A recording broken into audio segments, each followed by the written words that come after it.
Pernahkah kau ke toko buku, perpustakaan, atau taman bacaan? Tidakkah kau merasa istimewa ketika berada di dalamnya? Di sekelilingmu ada berbagai tokoh dari dunia nyata dan kaya, tempat yang pernah kau kunjungi dan yang belum. Informasi dan cerita dari masa lalu, masa kini, dan masa depan. Semua berpadu, semua berada dalam genggaman. Saat berada di antara buku, tidakkah kau merasa menjadi raja dan ratu?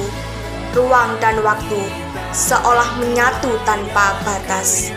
Kau bisa terbang melintas sekat negara dan melewati berbagai zaman.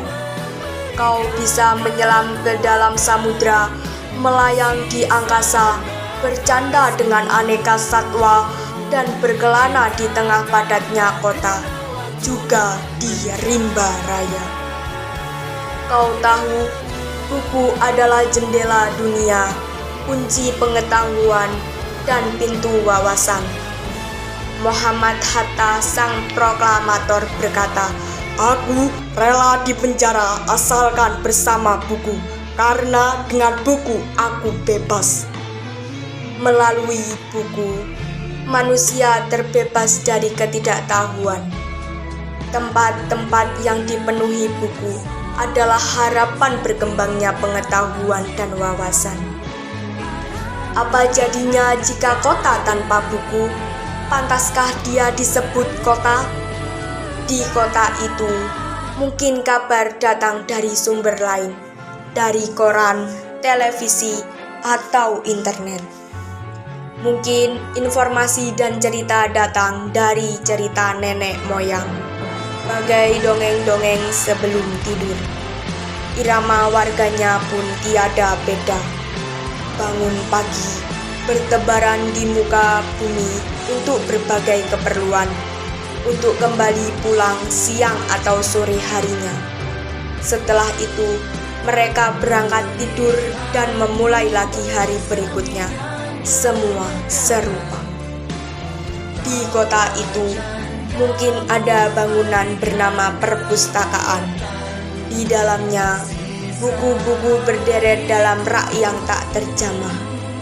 Tiada tangan meraih dan membuka halaman demi halaman dengan sukacita.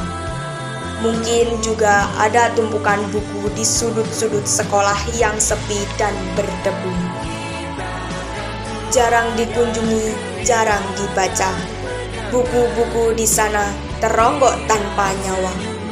Bagaimana dengan kotamu? Mungkin kau tinggal di tengah kota yang megah, atau di gang sempit, di desa terpencil, di sisir pesisir, atau di kaki gunung. Adakah perpustakaan, taman bacaan, atau toko buku di dekat rumahmu? Jika ada, apakah tempat itu menjadi wadah berkumpulnya anak-anak dan warga, menjadi pusat berkembangnya wawasan dan pengetahuan? Atau hanya menjadi panjangan? Maukah kau menjadi orang yang menghidupkannya? Kau bisa mengunjunginya dan mengajak teman-teman membaca dan berbagi cerita di sana. Jadikan tempat itu sumber kegembiraan dan pengetahuan. Jika tempat itu belum ada, maukah kau menjadi orang yang memulai menghadirkannya? Kau bisa memulainya dari sebuah sudut di teras rumahmu. Ajak teman-temanmu memulai langkah baru. Jangan biarkan waktu berlalu tanpa buku. Siapapun dirimu, bersahabatlah dengan buku. Dia akan menjadi teman setiamu sepanjang waktu.